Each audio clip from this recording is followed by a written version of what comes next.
प्यारे बच्चों, मैं सूर्यकांत तिवारी आज कक्षा 10 के बच्चों को जीव विज्ञान का प्रथम अध्याय जैव प्रक्रम के बारे में बताऊंगा। तो बच्चों, इस अध्याय का नाम है जैव प्रक्रम, जिसे हम अंग्रेजी में कहते हैं लाइफ प्रोसेस। तो सबसे पहले हम ये जानेंगे कि जैव प्रक्रम होता क्या है, किसे हम लोग जैव प्रक्रम कहेंगे और जैव प्रक्रम का अध्ययन क्यों आवश्यक है। तो बच्चों देखो, जितने भी सजीव प्राणी होते हैं वो कुछ विशेष चीज़ों में निर्जीवों से भिन्न होते हैं, तभी तो उनको हम सजीव और निर्जीव कहते हैं। कुछ ऐसी प्रक्रियाएं होती हैं, कुछ ऐसी क्रियाएं होती हैं जो सजीवों में आपको दिखाई देंगी, सजीवों में मिलेंगी, लेकिन निर्जीवों में नहीं मिलेंगी। और उन्हीं प्रक्रिया या क्रिया के आधार पर, उन्हीं प्रक्रिया और क्रिया को ध्यान में रखते हुए हम ये तय करते हैं कि ये सजीव है और ये निर्जीव है। वही प्रक्रिया जो किसी सजीव के जीवन का संचालन करती है, मतलब उसके जीवन को सुचारू रूप से चलाने के लिए, बनाए रखने के लिए आवश्यक होती है, उसी को हम लोग क्या कहते हैं बच्चों? जैव प्रक्रम कहते हैं। तो आज हम लोग जैव प्रक्रम अध्याय में विभिन्न प्रकार की जैविक प्रक्रियाओं को पढ़ेंगे, विभिन्न प्रकार के जैविक प्रक्रियाओं को क्या कहेंगे? जानेंगे।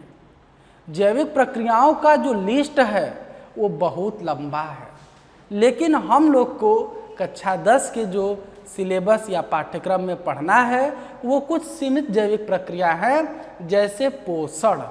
कुछ जैविक प्रक्रिया हैं जैसे हम लोग को जो पढ़ना है वो क्या है? पोषण।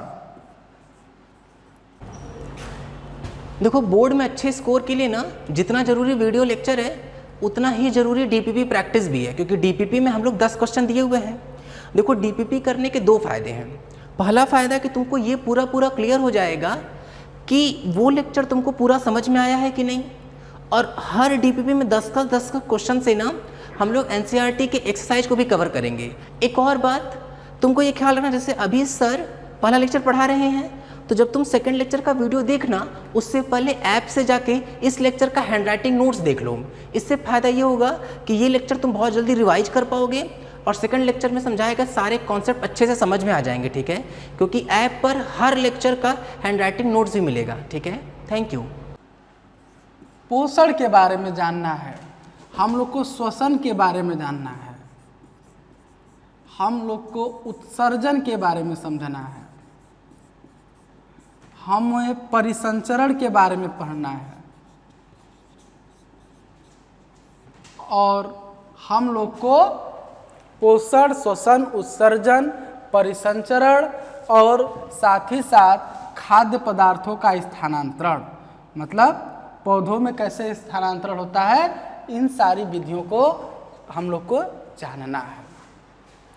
तो आइए हम लोग एक एक को अध्ययन करें। और बच्चों, जैसे इन्हीं, अगर किसी में पोषण हो रहा है, श्वसन हो रहा है, उत्सर्जन हो रहा है, जनन हो रहा है, तो भी इन्हीं गुणों के आधार पर, इन्हीं प्रक्रियाओं के आधार पर हम ये तय करते हैं कि ये सजीव हैं और ये निर्जीव हैं। मतलब सजीव और निर्जीव का हम लोग निर्धारण ही इसी मापदंड के आधार पर करते हैं। तो आज हम लोग पहले एक सजीवों के एक प्रमुख जैविक प्रक्रम पोषण के बारे में अध्ययन करेंगे कि पोषण क्या होता है, कैसे होता है। आज इसी को हम लोग पहले क्या करेंगे बच्चों? जानेंगे।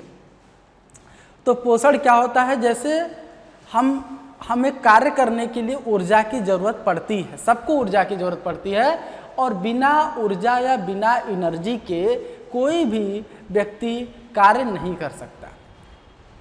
और हमें यह ऊर्जा प्राप्त कहाँ से होती है? तो खाद्य पदार्थों से। पोषक पदार्थ उन्हें कहा जाता है, और उन खाद्य पदार्थों को ग्रहण करने पर हमें कार्य करने के लिए, अपने दैनिक दिनचर्या को समझकर अच्छे से सुचारू रूप से करने के लिए ऊर्जा मिलती है। और उसी को हम क्या कहते हैं? पोषण अंतःग्रहण। भोज्य पदार्थ को खाने की प्रक्रिया जो पोषण होती है, उसी को हम लोग पोषण करते हैं। मतलब दैनिक जीवन के कार्यों को सुचारू रूप से करने के लिए शरीर के मरम्मत और वृद्धि और विकास के लिए जिन पदार्थों की आवश्यकता हमारे शरीर को पड़ती है वे पदार्थ पोषक पदार्थ कहलाते हैं और उन्हें प्राप्त करने की विधि को हम लोग पोषण कहते हैं। क्या बच्चों, एकदम सिंपल सा, एकदम सरल सा, एकदम आसान सी परिभाषा।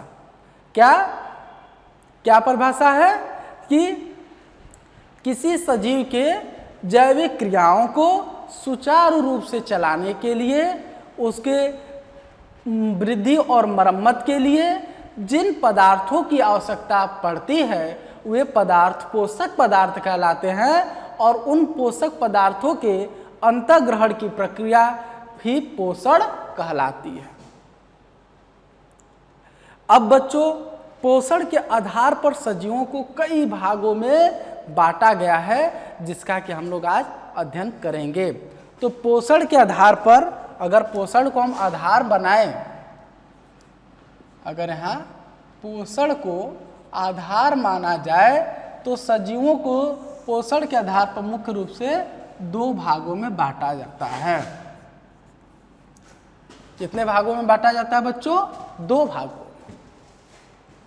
पहले को हम लोग कहते हैं स्वपोषी। क्या कहा जाता है? स्वपोषी।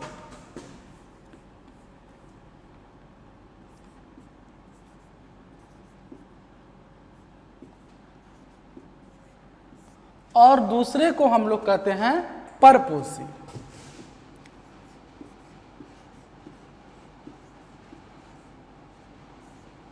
एक हो गया आपका स्वपोषी और दूसरा हो गया परपोषी। तो स्वपोषी जैसे कि नाम से ही पता चल रहा है, दो शब्द से बना है, स्व और पोषी। मतलब ऐसा जीव जो स्वयं ही अपना पोषण कर ले, जिसका पोषण खुद हो जाए, वो किसी पर निर्भर न हो। मतलब स्वपोषी किस जीवधारी को कहेंगे? जो अपने पोषण के लिए किसी अन्य दूसरे जीवों पर निर्भर नहीं है। वो प्राकृतिक संसाधनों का प्रयोग करता हुआ, उनका अनुप्रयोग करता हुआ अपना भोजन खुद ब खुद निर्मित कर लेता हो, वह स्वपोषी कहलाएगा। और स्वपोषी में मुख्य रूप से दो प्रकार के हो सकते हैं। स्वपोषी भी फिर से दो प्रकार के हो सकते हैं। और ये दो प्रकार जो बांटा गया है, यह इस आधार पर बांटा गया है कि वो अपने पोषण के लिए किस प्रकार के स्रोत का उपयोग कर रहे हैं। ध्यान दीजिएगा, स्वपोषी मतलब स्वयं से पोषण करने वाला, स्वयं से पोषित होने वाला, मतलब जो कि किसी दूसरे अन्य जीव पर अपने पोषण के लिए आश्रित या निर्भर नहीं है, वह क्या कहलाएगा? स्वपोषी। और ये जो स्वपोषी हैं, यह भी कितने प्रकार के होते हैं बच्चों? दो प्रकार के होते हैं। मतलब स्वपोषी भी टू टाइप्स, दो तरह के हो सकते हैं। और ये दो तरह जो है वो किस बात पर आधारित है? वह इस बात पर आधारित है कि वे अपना भोजन प्राप्त करने के लिए किस तरह के स्रोत का उपयोग करते हैं। इसी आधार पर ये दो प्रकार के होते हैं। नंबर एक, इसमें हम लोग क्या कह सकते हैं? नंबर एक, प्रकाश संश्लेषी।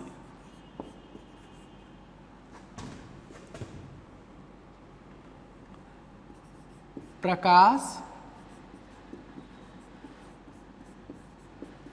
संश्लेषी। और नंबर दो, रसायन संश्लेषी।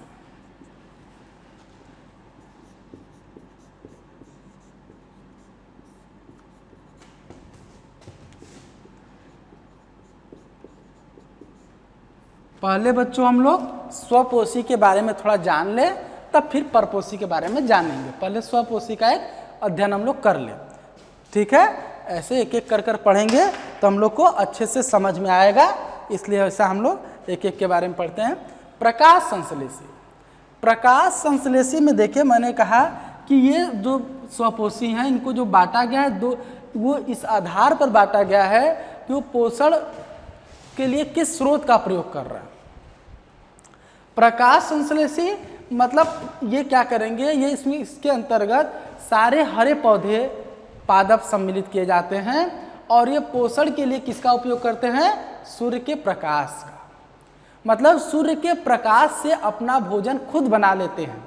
और इसमें इसका उदाहरण क्या है, अगर आप उदाहरण इसका देखें तो इसका उदाहरण सभी हरे पौधे, सभी हरे पौधे और नीले हरे शैवाल, नीले हरे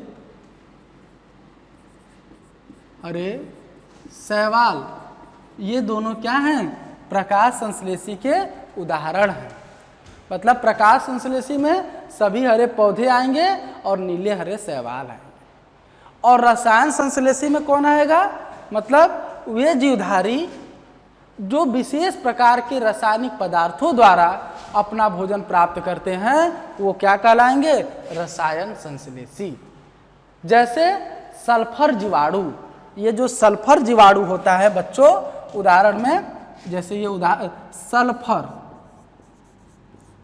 सल्फर जीवाणु या मीथेन जीवाणु, मिथेनोट्रॉप्स कहते हैं। सल्फर जीवाणु जो होता है बेटा, सल्फर डाइऑक्साइड गैस से अपना भोजन खुद बना लेता है। तो देखिए यहाँ ध्यान दीजिएगा, इसे प्रकाश संश्लेषी इसलिए कह रहे हैं कि भोजन बनाने में सूर्य के प्रकाश का उपयोग कर रहा है। और ये रसायन मतलब ये किसी विशेष प्रकार के केमिकल जैसे सल्फर डाइऑक्साइड का उपयोग कर रहा है, इसलिए रसायन संश्लेषी है। तो बच्चों प्रकाश संश्लेषण की अगर प्रक्रिया को अगर हम लोग देखें कि प्रकाश संश्लेषण होता कैसे है, तो प्रकाश संश्लेषण में हम लोग क्या देखते हैं बच्चों कि प्रकाश संश्लेषण कैसे संपादित होता है, इसको हम इस तरह से देखते हैं, इस तरह से जानते हैं। थोड़ा इसको हम लोग अब डिटेल में डिस्कस करेंगे इसको।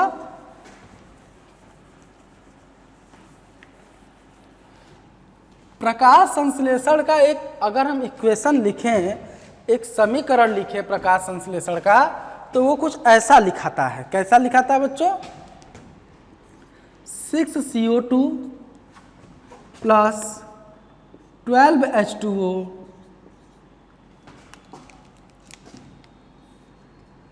सूर्य का प्रकाश, या इसको हम लिख सकते हैं सनलाइट, और नीचे क्लोरोफिल। और बनाता क्या बच्चों, उत्पाद क्या बनता है, C6H12O6 plus 6H2O plus 6O2। ये क्या है बच्चों, हमारे प्रकाश संश्लेषण में आप यहाँ पर देख रहे हैं। एनसीईआरटी में क्वेश्चन पूछा जाता है एग्जाम में, एनसीईआरटी के सिलेबस में कभी कभी एक क्वेश्चन पूछ दिया जाता है कि ये जो कार्बन डाइऑक्साइड आप देख रहे हैं और ये जो वाटर देख रहे हैं, H2O वाटर है, CO2 कार्बन डाइऑक्साइड है, H2O क्या है, वाटर है, ये पौधे कहाँ से प्राप्त करते हैं। पूछा जाता है कि पौधे में जो प्रकाश संश्लेषण करते हैं, तो प्रकाश संश्लेषण के जो अभिकर्मक हैं, प्रकाश संश्लेषण की क्रिया के लिए जो जरूरी चीजें हैं, वो कहाँ से पौधे प्राप्त करते हैं। तो बच्चों, प्यारे बच्चों, क्या आप बता सकते हैं कि पौधे कार्बन डाइऑक्साइड कहाँ से प्राप्त करते हैं। तो ये वातावरण से प्राप्त करते हैं। कहाँ से प्राप्त करते हैं, वातावरण से, एटमॉस्फेयर से। और जल को पौधे कहाँ से प्राप्त करते हैं, जड़ों द्वारा अवशोषित करते हैं। कहाँ से, मृदा, मतलब मिट्टी से। कहाँ से, मृदा मिट्टी से प्राप्त करते हैं। और ये क्या बना, ये ग्लूकोज बना, कार्बोहाइड्रेट। इसे हम क्या कह सकते हैं, कार्बोहाइड्रेट। और ये ऑक्सीजन गैस है जो निकल रही है।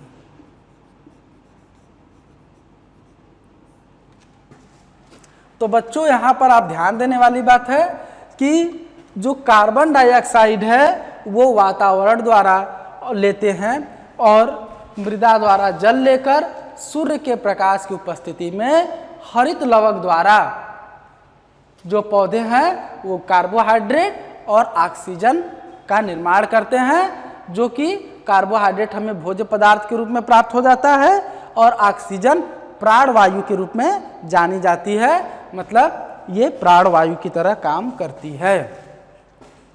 तो बच्चों, अगर हम लोग एक चित्र के माध्यम से, एक सरल चित्र के माध्यम से इसको अगर हम देखना चाहें तो कैसे देखेंगे, बोलो बच्चों? हम लोग इसे कैसे देखेंगे? अगर हम इसको एक चित्र के माध्यम से देखना चाहें कि कैसे होता है, तो इसको एक सिंपल सा अगर हम डायग्राम अगर इसका बनाना चाहें तो देखिए ऐसा हो सकता है बच्चों, इस तरह का बनाया जा सकता है। ये कोई पौधा हो गया और इस पौधे की ये पत्तियां हो गई।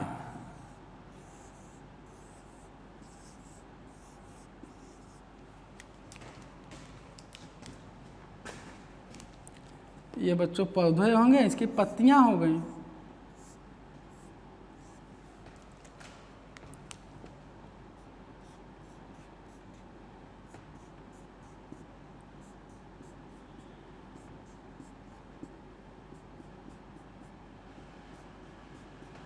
देखिए पौधा हो गया, इसकी पत्तियां हो गई और यहां आपका ये सूर्य का प्रकाश है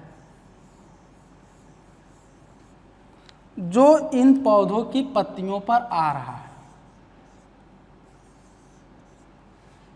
तो ये क्या हो गया? सूर्य का प्रकाश।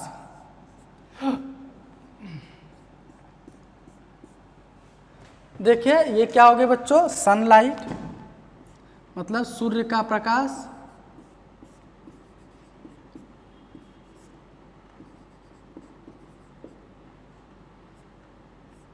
सूर्य का प्रकाश।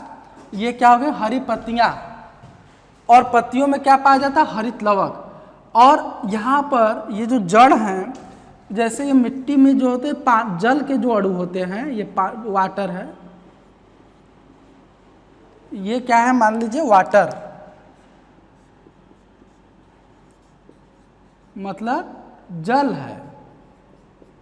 तो जल जो है इसको ये क्या करेंगे? अवशोषित कर लेंगी, और जब ये जड़ों द्वारा, ये पौधे की जड़ हो गई, जड़ जब अवशोषित कर कर पत्तियों तक ले जाएगी तो वातावरण से कार्बन डाइऑक्साइड गैस ली जाती है। देखिए यहाँ पर है ये गैस, तो कार्बन डाइऑक्साइड गैस जो हमारे वातावरण में मौजूद है, इसको ये पौधे लेंगे और लेने के बाद क्या बनाएंगे? ग्लूकोज और ऑक्सीजन गैस को क्या करेंगे? वातावरण में रिलीज कर देंगे। तो देखिए बच्चों, यहां पर आप देख रहे हैं कि पौधे कार्बन डाइऑक्साइड को ले रहे हैं और ऑक्सीजन को निकाल रहे हैं। तो ये पौधे में जैसे हम लोग भी क्या करते हैं? ठीक इनका उल्टा करते हैं। ये कार्बन डाइऑक्साइड गैस को लेते हैं, ऑक्सीजन को निकालते हैं। इसीलिए पौधों को कहा जाता है कि ये प्यूरिफायर होते हैं, एटमॉस्फेरिक मतलब ये क्या करते हैं? प्रदूषण को हरते हैं, प्रदूषण को कम करते हैं। हम लोग कार्बन डाइऑक्साइड प्रदूषित गैस है तो इसको ले लेते हैं, और जो अच्छी गैस जो हम लोग के लिए उपयोगी ऑक्सीजन है उसे हम लोग के लिए प्रदान करते हैं, देते हैं। तो जो कार्बन डाइऑक्साइड है इसको लेना और ऑक्सीजन को छोड़ना, जैसे हम लोगों में ऑक्सीजन को लेने और कार्बन डाइऑक्साइड को छोड़ने के लिए फेफड़े और नासाद्वार होते हैं, जिससे नाक द्वारा हम लोग बाहरी वातावरण के ऑक्सीजन को लेते हैं और कार्बन डाइऑक्साइड को छोड़ते हैं। एक ओपनिंग होती है जिससे हम लोग लेते हैं। पौधों में ऐसा क्या पाया जाता है जिससे वो कार्बन डाइऑक्साइड को लेते और ऑक्सीजन को छोड़ते हैं? तो बच्चों, प्यारे बच्चों, पौधों में एक विशेष तरह की संरचना पाई जाती है जिसे स्टोमेटा कहा जाता है या रंध्र कहा जाता है। अगर एक रंध्र का हम चित्र देखें कि रंध्र कैसा होता है, तो देखो बच्चों, एक रंध्र लगभग ऐसा होता है।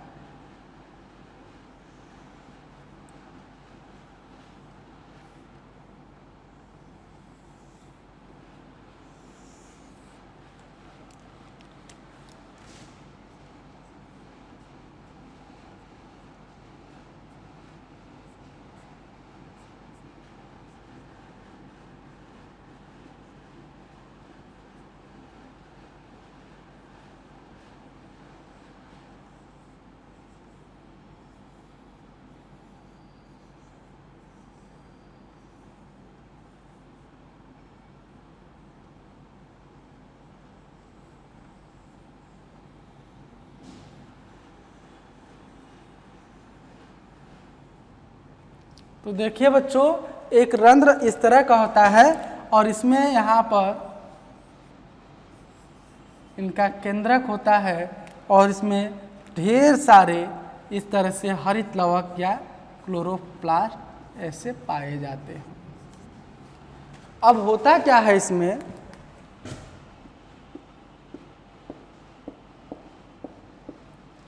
ये क्या करते हैं कि ये जो रंध्र होती है इनमें एक छिद्र होता है और जैसे सूर्य का प्रकाश मिलता है ये छिद्र ऐसे खुल जाता है और जब खुल जाता है छिद्र तो ये जो हरित लवक है ये भी सूर्य के प्रकाश को ग्रहण करने लगते हैं और प्रकाश संश्लेषण की क्रिया प्रारंभ हो जाती है। और जब प्रारंभ हो जाती है तो ये जब छिद्र खुल जाता है तो जो वातावरण में जो कार्बन डाइऑक्साइड गैस है वो इस छिद्र के माध्यम से क्या हो जाती है, अंदर आ जाती है। और जो ऑक्सीजन यहाँ बन रहा है, ये जो ऑक्सीजन यहाँ बन रहा है वह इसी छिद्र के माध्यम से क्या होता है, ऑक्सीजन ये बाहर चला जाता है। तो पौधों में जो गैसों का एक्सचेंज होता है, जो गैसों का आदान प्रदान होता है वह रंध्रों के माध्यम से होता है। किसके माध्यम से होता है, रंध्र या स्टोमेटा के माध्यम से होता है जो पत्तियों पर पाए जाते हैं। अब बच्चों इससे संबंधित कुछ एक्टिविटी हैं, कुछ प्रयोग टाइप हैं, जो कुछ प्रयोग हैं जो कि परीक्षाओं में पूछे जाते हैं, बड़े महत्वपूर्ण हैं। तो अगर साथ ही साथ उन प्रयोगों को भी अगर हम पढ़ लें तो बड़ा ही अच्छा रहेगा कि हमारा एक कंप्लीट नॉलेज हमको मिलता चला जाएगा। कुछ प्रयोग जैसे कभी कभी प्रयोग में पूछा जाता है, सिद्ध करिए कि प्रकाश संश्लेषण के लिए आवश्यक है। सवाल ये पूछ रहा है, सिद्ध करिए कि प्रकाश संश्लेषण के लिए आवश्यक है। तो कैसे उसको सिद्ध किया जाएगा, देखिए मैं उसको बता रहा हूँ आप लोग को कैसे उसको लिखना है, क्या उसकी रिक्वायरमेंट होगी, आपको मैं समझा दे रहा हूँ। एक्टिविटी भी समझा चल रहा हूँ मैं आप लोग को।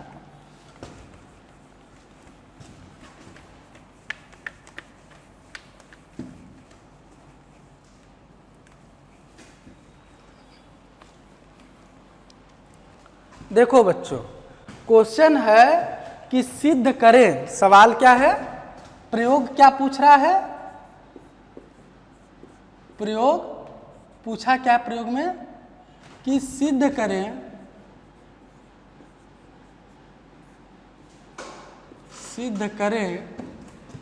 कि प्रकाश संश्लेषण के लिए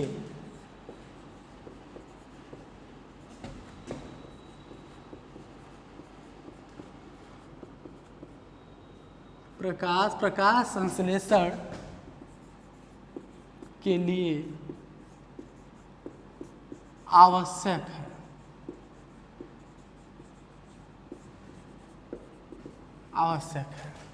कैसे सिद्ध किया जाएगा, इसमें देखिए करते क्या हैं, मान लीजिए गमले में लगा कोई पौधा है, गमले में लगा कोई पौधा है तो उस पौधे की किसी एक पत्ती को हम क्या करेंगे, ऐसे ब्लैक पेपर से उसके कुछ भाग को ऐसे लपेट देंगे काले कागज से। तो जब काले कागज से इसको ढक दिया जाएगा, इस भाग को ऐसे ब्लैक पेपर से ऐसे ढक दिया जाएगा, तो बच्चों ये क्या होगा, अब इस भाग पर सूर्य का प्रकाश नहीं पड़ेगा, पत्ती पौधे में लगी रहेगी, पत्ती को अलग नहीं करना है, बस पत्ती पर सावधानी पूर्वक काला पेपर ऐसे ब्लैक पेपर जो होता है उसको, चार्ट पेपर भी लपेट सकते हैं आप, उसको ऐसे लपेट कर वहाँ पिन लगा देना है ताकि कि इस पत्ती का जो यह इतना भाग है इसको प्रकाश न मिल पाए। पत्ती में देखिए आप यहाँ पर कि ये वाले भाग, ये जो खुला भाग है यहाँ और यहाँ, इन दोनों जगह सूर्य का प्रकाश मिलेगा, लेकिन यहाँ जो ब्लैक वाला पोर्शन है यहाँ सूर्य का प्रकाश नहीं मिलेगा। अब इस पत्ती को दिन भर आप धूप में रहने दीजिए ताकि इसमें प्रकाश संश्लेषण की प्रक्रिया जो होनी है हो जाए। शाम को आप इस पत्ती को अलग कर लीजिए, अलग करने के बाद आप क्या करिए, इस ब्लैक पेपर को खोल दीजिए और जब ब्लैक पेपर को आप खोलेंगे तो पत्ती को क्या करेंगे कि पहले एक बीकर लेंगे ऐसे, और इस बीकर में क्या लेंगे, पानी लेंगे, वाटर, एक बीकर लिए और बीकर में क्या लिए, वाटर, और इसे क्या करेंगे, बर्नर पर गर्म करेंगे।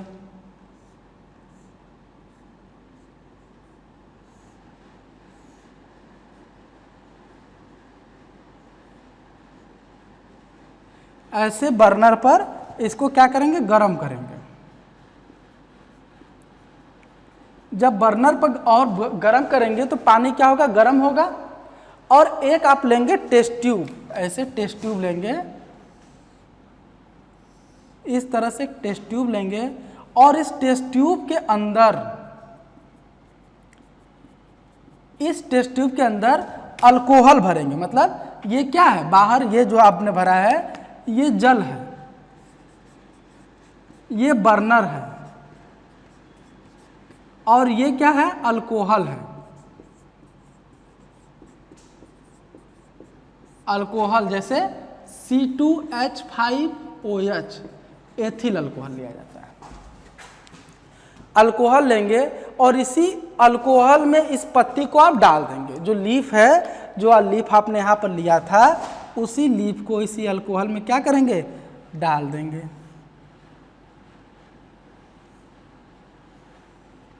जो ये लीफ है, इस लीफ को क्या करेंगे, अल्कोहल में से डाल देंगे। तो जब अल्कोहल में डालेंगे तो जब पानी गर्म होगा, ध्यान से समझो बच्चों, यहाँ पर जब पानी गर्म होगा तो पानी का जब गर्म होगा तो अल्कोहल भी गर्म होगा। अब यहाँ पर आप लोग एक सवाल पूछ सकते हैं कि सर जब हम पानी के माध्यम से अल्कोहल को गर्म कर रहे हैं तो इससे बढ़िया है कि हम लोग इस टेस्ट ट्यूब को सीधे बर्नर पर रखकर ही गर्म कर दें, गर्म ही तो करना है, तो उसको पानी में बीकर में रखकर क्यों गर्म कर रहे हैं। तो बच्चों यहाँ पर एक बात आप जान लीजिए कि जो अल्कोहल होता है वो अति ज्वलनशील होता है, और अगर सीधे आप डायरेक्ट इसको अगर आग के मतलब बर्नर के संपर्क में लाएंगे तो आग लग जाएगी। और इसमें क्या करेंगे, अगर बीकर में पानी भर देंगे और पानी में इसे रखेंगे तो पानी गर्म होगा और पानी की गर्मी से ये भी गर्म हो जाएगा और आग नहीं लगेगी। तो अब देखिए ऐसा होने पर होगा क्या कि जो पत्ती का जो हरित लवक है वह सब अल्कोहल में घुल जाएगा।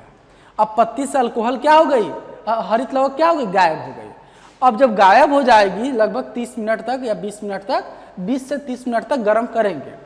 उसके बाद क्या करेंगे, इस पत्ती को हम लोग निकाल लेंगे। ऐसे इस पत्ती को क्या किए, ये जो पत्ती है इसको हम लोग, जो आपकी पत्ती थी उसको निकाल लिया जाएगा। अब पत्ती को निकालने के बाद आपको पता है कि जो पेड़ पौधे होते हैं वो भोज्य पदार्थ को किस रूप में संचित करते हैं, स्टार्च के रूप में, मंड के रूप में। जैसे जो कार्बोहाइड्रेट बनाते हैं उसे वो किस अवस्था में संचित करते हैं, स्टोर किस में अवस्था में करते हैं, मंड के रूप में। जैसे हम ही लोग ग्लूकोज को खाते हैं, लेकिन अगर आवश्यकता से अधिक ग्लूकोज हो जाती है तो उसे ग्लाइकोजन के रूप में संचित करते हैं। तो पेड़ पौधे भी क्या करते हैं, इसको स्टार्च के रूप में संचित कर लेते हैं। और जब इसे जो स्टार्च के रूप में क्या करेंगे, संचित कर लेते हैं, तो बच्चों अब क्या करेंगे कि आपको पता है कि जो स्टार्च होता है वो जब आयोडीन से अभिक्रिया करता है तो नीला रंग देता है। अब हम क्या करेंगे, इस पत्ती के ऊपर आयोडीन डालेंगे। क्या डालेंगे, आयोडीन। आयोडीन इस पत्ती के ऊपर डालेंगे। तो आयोडीन डालने पर हम क्या देखते हैं कि पत्ती का वह भाग जो खुला हुआ था, यहाँ पर देखिए जो काले पेपर से नहीं ढका हुआ था, वो जो काले के पेपर से नहीं ढका था वह ब्लू हो गया, मतलब वो नीला हो गया। ये भी नीला हो गया, ये भी नीला हो गया, मतलब आयोडीन को डालने पर नीला हो गया। तो आयोडीन प्लस स्टार्च ये दोनों देते हैं नीला रंग। नीला रंग ध्यान दीजिएगा, आयोडीन जब स्टार्च से अभिक्रिया करता है तो नीला रंग देता है। और बच्चों नीला यहाँ हुआ और यहाँ हुआ, मतलब कहाँ हुआ, जो पत्ती का हुआ भाग जो प्रकाश, जिसको प्रकाश मिल रहा था वही नीला हुआ, लेकिन ये भाग जो काले पेपर से ढका हुआ था वह नीला नहीं हुआ। इसका मतलब क्या है, सीधा सा अर्थ क्या है कि यहाँ पर स्टार्च नहीं था, इसलिए वो नीला नहीं हुआ। तो स्टार्च यहाँ क्यों नहीं था, क्या दिक्कत थी, क्यों स्टार्च नहीं था? क्यों? क्योंकि ये काले पेपर से ढका हुआ था और वहां सूर्य का प्रकाश नहीं पहुंच पाया, इसलिए पत्ती का यह भाग प्रकाश संश्लेषण नहीं किया, इसीलिए यह क्या था, नीला था, नीला नहीं हुआ। जो है सूर्य का प्रकाश जो है प्रकाश संश्लेषण के लिए अत्यंत आवश्यक होता है। कभी कभी बच्चों एक और एक्टिविटी इसी से संबंधित आ जाती है कि सिद्ध करें कि कार्बन डाइऑक्साइड प्रकाश संश्लेषण के लिए आवश्यक है। ये एक्टिविटी भी कई बार परीक्षाओं में आ चुकी है, तो थोड़ा सा इसको भी हम लोग क्या करते हैं, डिस्कस कर लेते हैं और देख लेते हैं कि ये कैसे पूछा जाता है, किस तरह से ये आता है। तो इसको भी हम लोग थोड़ा सा देख लेते हैं बच्चों। अब बच्चों हम लोग की जो एक्टिविटी है, अब एक्टिविटी नंबर 2 क्या है, एक्टिविटी नंबर फर्स्ट हम लोगों ने क्या देखा कि सिद्ध करें कि प्रकाश के लिए, प्रकाश संश्लेषण के लिए प्रकाश आवश्यक है। अब हम क्या, दूसरी एक्टिविटी क्या है कि सिद्ध करें कि कार्बन डाइऑक्साइड प्रकाश संश्लेषण के लिए आवश्यक है। सिद्ध करें कि CO2, कार्बन डाइऑक्साइड को हम लोग क्या लिख सकते हैं, CO2 प्रकाश संश्लेषण के लिए, प्रकाश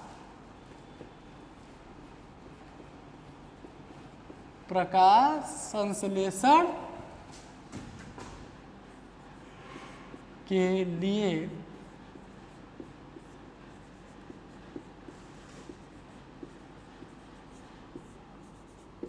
आवश्यक है। मतलब अब ये क्वेश्चन पूछ रहा है कि सिद्ध करें कि प्रकाश संश्लेषण के लिए कार्बन डाइऑक्साइड आवश्यक है। तो बच्चों ये 2 एक्टिविटी है जिसे आप जान लीजिए, एक आपने जान लिया, दूसरा आप जानने जा रहे हैं। तो इसके लिए हम क्या करते हैं कि इसमें भी गमले में लगा हुआ कोई पौधा लेंगे और उस पौधे की पत्ती को, ध्यान दीजिएगा, एक ऐसे बीकर के अंदर डालेंगे, जैसे पत्ती को हम, जैसे इसकी आधी पत्ती अंदर रहेगी। जैसे यहाँ पर मान लीजिए कोई बीकर है, कोई बाटल है, मान लीजिए कोई बाटल है, और इस बाटल के अंदर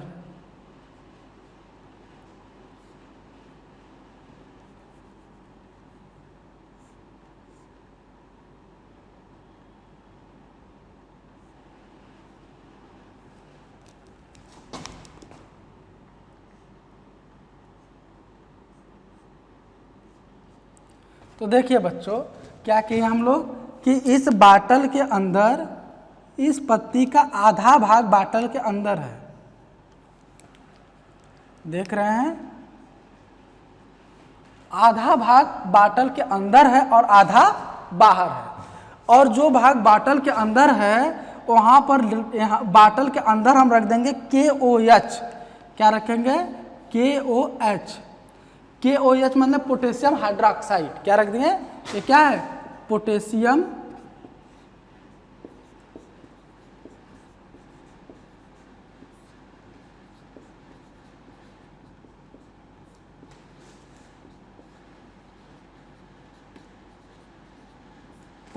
हाइड्रोक्साइड। तो बच्चों ये जो पोटेशियम हाइड्रोक्साइड होती है, यह बाटल में जो कार्बन डाइऑक्साइड होती है उसको सोख लेगी। जैसे इस बाटल के अंदर कोई ना कोई गैस भरी होगी, तो उस गैस में कार्बन डाइऑक्साइड की भी मात्रा होगी, तो उस कार्बन डाइऑक्साइड को जो इस बाटल के अंदर का पोटेशियम हाइड्रोक्साइड है, KOH है, वो क्या करेगा, उसे अवशोषित कर लेगा। और जब पोटेशियम हाइड्रोक्साइड उसे अवशोषित कर लेगा तो बच्चों होगा क्या, अब इस बाटल में कार्बन डाइऑक्साइड नहीं रह जाएगा। तो अब बाटल, चूंकि सूर्य के प्रकाश की स्थिति ये होती है कि जो सूर्य का प्रकाश होता है वह बाटल के अंदर जा सकता है, प्रकाश अंदर जा सकता है, लेकिन यहाँ पर आपने क्या लगा दिया, कार्क लगा दिया है, जिससे कार्बन डाइऑक्साइड या कोई गैस अंदर नहीं जा सकती। और जो गैस इसके अंदर अगर कार्बन डाइऑक्साइड होगी तो ये पोटेशियम हाइड्रोक्साइड क्या करेगा, उसे सोख लेगा, उसे नष्ट हो जाएगा कार्बन डाइऑक्साइड। मतलब एक तरह से बाटल के अंदर क्या होगा, कार्बन डाइऑक्साइड रहित वातावरण बन गया। एक ऐसा वातावरण बन गया कि उसमें कार्बन डाइऑक्साइड गैस नहीं है। अब क्या होगा कि बच्चों यहाँ पर ध्यान दीजिए कि जो कार्बन डाइऑक्साइड जो है वो पोटेशियम हाइड्रोक्साइड द्वारा अवशोषित कर लिया जाएगा और सूर्य का प्रकाश इसको मिल रहा है। अब पत्ती का जो आधा भाग बाहर है वो जो है वातावरण से कार्बन डाइऑक्साइड, ये जो बाहर वाला भाग है, जो पत्ती का ये बाहर वाला भाग है, इससे वातावरण से कार्बन डाइऑक्साइड मिल जाएगा। अब इसको भी इसी तरह शाम तक रहने दें, और शाम जब हो जाए, मतलब शाम तक रहने का मतलब सुबह से शाम क्यों हम रहने देने को बोल रहे हैं धूप में, क्योंकि वो प्रकाश संश्लेषण अगर करना रहे तो सूर्य का प्रकाश उपलब्ध रहेगा उस टाइम उस प्रकाश संश्लेषण की क्रिया कर ले, मतलब प्रकाश संश्लेषण आसानी से वो कर ले उस समय। और जब प्रकाश संश्लेषण कर लेगी तो शाम को क्या करेंगे, इस पत्ती को हम अलग कर लेंगे यहाँ से, और अलग करने के बाद सेम वही प्रक्रिया हम अपनाएंगे, एकदम वही प्रक्रिया जो आपने पहले प्रयोग में अपनाया था। क्या करेंगे, एक बीकर लेंगे, फिर एक बीकर क्या करेंगे, एक बीकर लेंगे और इस बीकर में जल लेंगे, और इस बीकर में जो जल है इसको गर्म करने के लिए इसका यहाँ बर्नर रखेंगे।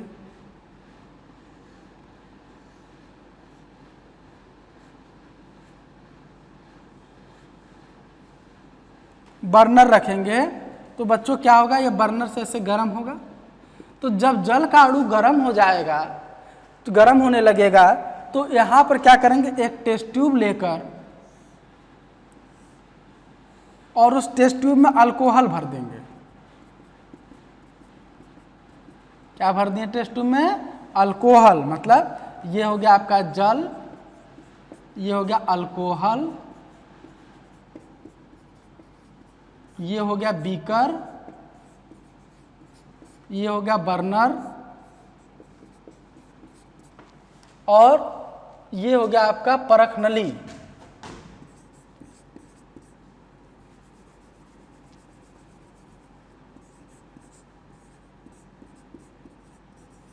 परख नली, और इस परख नली में आप क्या रखेंगे, लीफ, ये जो पत्ती आपने यहाँ पर रखा हुआ है जार के अंदर, इस पत्ती को तोड़ेंगे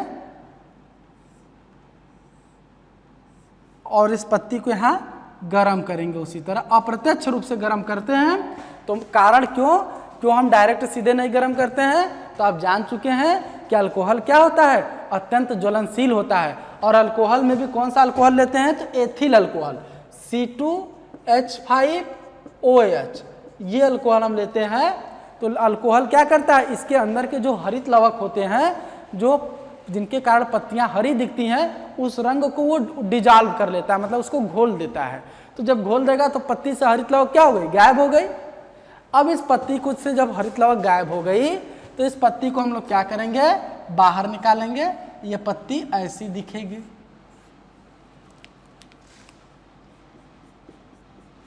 अब इस पत्ती पर हम फिर क्या डालेंगे, आयोडीन।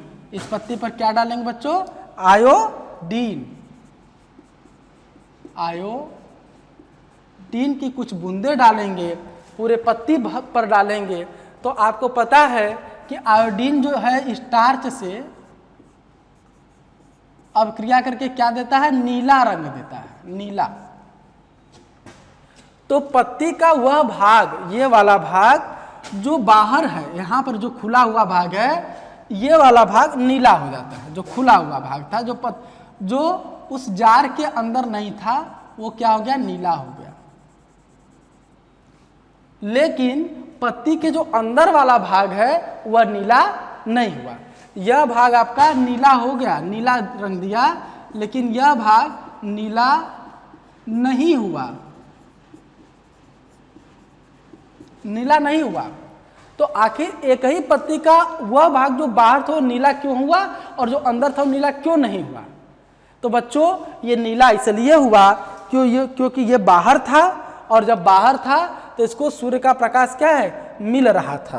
और जब इसको सूर्य का प्रकाश मिल रहा था तो ये बेटा प्रकाश संश्लेषण किया, और जिसको सूर्य का प्रकाश नहीं मिल रहा था वो प्रकाश संश्लेषण नहीं कर पाया। तो जब प्रकाश संश्लेषण जो भाग किया वहाँ स्टार्च बना, तो वो आयोडीन के साथ अब क्रिया करके नीला रंग दिया, और जहाँ जो नहीं प्रकाश संश्लेषण कर पाया वो नीला रंग नहीं दे पाया। तो उपरोक्त प्रयोग से हमें क्या स्पष्ट होता है कि सूर्य की प्रकाश संश्लेषण के लिए कार्बन डाइऑक्साइड का होना अत्यंत आवश्यक है। तो बच्चों आज हम लोगों ने जो है कक्षा 10 का पहला अध्याय जैव प्रक्रम के बारे में पढ़ा, और आज हम लोगों ने क्या जाना कि जैव प्रक्रम क्या होता है और कौन कौन से मतलब जैव प्रक्रम क्या होता है इसको हम लोगों ने देखा। और हम लोगों ने ये भी देखा कि जैव प्रक्रम के आधार पर हम लोग कैसे सजीवों और निर्जीवों में अंतर पैदा करते हैं। फिर हम लोगों ने पोषण के बारे में समझा कि पोषण क्या होती है और क्यों होती है, पोषण का क्या हमारे जीवन में महत्व है, इसको भी हम लोगों ने देखा। और बच्चों हम लोगों ने ये देखा कि पोषण के प्रकार क्या होते हैं, और उसको हम लोगों ने स्वपोषी और परपोषी के बारे में अध्ययन किया। हम लोगों ने परपोषी अभी स्वपोषी के प्रकार देखा कि वो जो है कि स्रोत के आधार पर वो दो प्रकार के होते हैं, प्रकाश संश्लेषी और रसायन संश्लेषी। अगर वो अपने भोजन को बनाने में सूर्य के प्रकाश का प्रयोग करते हैं तो उन्हें हम लोग प्रकाश संश्लेषी करते हैं, और अगर रसायन का उपयोग करते हैं तो रसायन संश्लेषी। इसका उदाहरण हम लोगों ने देखा कि प्रकाश संश्लेषी का उदाहरण हरे पौधे और हरे नीले शैवाल हैं, और जबकि रसायन संश्लेषी में सल्फर जीवाणु को हम लोग देखे हैं। और अभी हम लोगों ने परपोषी के बारे में अध्ययन नहीं किया है, जिसको हम लोग नेक्स्ट लेक्चर में पढ़ेंगे। और साथ ही साथ हम लोगों ने दो प्रयोग देखे जो परीक्षाओं में बहुत तेजी से पूछे जाते हैं, बहुत ज़्यादा पूछे जाते हैं। एक प्रयोग क्या था कि सिद्ध करें कि प्रकाश संश्लेषण के लिए आवश्यक है, उसको भी हम लोगों ने देखा। दूसरा प्रयोग था कि सिद्ध करें कि प्रकाश संश्लेषण में कार्बन डाइऑक्साइड महत्वपूर्ण या आवश्यक होती है। दोनों को हम लोगों ने दोनों प्रयोगों को देखा, और साथ ही साथ ये भी जाना कि जो कि पौधों में स्टोमेटा का क्या कार्य है, रंध्र का क्या कार्य है, जिससे कि वो ऑक्सीजन को बाहर निकालते हैं, कार्बन डाइऑक्साइड गैस को लेते हैं, मतलब गैसों का आदान प्रदान कैसे करते हैं, इसके तरीकों को भी हम लोगों ने देखा। और प्रकाश संश्लेषण की अभिक्रिया के माध्यम से हम लोगों ने यह समझने का प्रयास किया कि पौधे में जो प्रकाश संश्लेषण के लिए आवश्यक पदार्थ कार्बन डाइऑक्साइड और जल है वो पौधे कहाँ से लेते हैं, ये सब समझे हम लोग। तो बच्चों और जैव प्रक्रम में हमें आगे अन्य चीज़ें पढ़नी है, बहुत सारी चीज़ें पढ़नी है, जिसको कि हम धीरे धीरे क्रमशः हर लेक्चर वाइज पढ़ते रहेंगे। और प्यारे बच्चों, आप इस लेक्चर के पर आधारित आपको 10 प्रश्नों की एक डीपीपी उपलब्ध कराई जाएगी, जो आपके माई स्कूल ऐप पर उपलब्ध है, और आप वहां से जाकर उस डीपीपी को जरूर सॉल्व करें। क्यों? क्योंकि अगर आपका बोर्ड एग्जाम है और अगर आप उस डीपीपी को हर लेक्चर के बाद की जो डीपीपी होती है अगर उसे बच्चों आप सॉल्व करते रहेंगे तो देखेंगे कि जिस दिन आपका एनसीईआरटी का सिलेबस खत्म होगा उसी दिन आप देखेंगे कि आपको एनसीईआरटी में जितने भी सवाल हैं, जितने भी क्वेश्चन हैं, हर सवाल का उत्तर आपकी जुबान पर है। आप हर सवाल का उत्तर देने में सक्षम है, क्योंकि जो डीपीपी आप सॉल्व कर रहे हैं वो उसी एनसीईआरटी के सिलेबस पर आधारित है। और आपको कोई भी लेक्चर अपलोड हो उसका नोटिफिकेशन तुरंत मिल जाए, इसके लिए आप हमारे चैनल को लाइक करें, सब्सक्राइब करें, ताकि कोई भी नोटिफिकेशन हो, कोई भी नया लेक्चर अपलोड हो उसकी जानकारी आपको तुरंत मिल जाए, जिससे आप उसको देखकर ज़्यादा से ज़्यादा उसका लाभ उठा सके। थैंक यू बच्चों।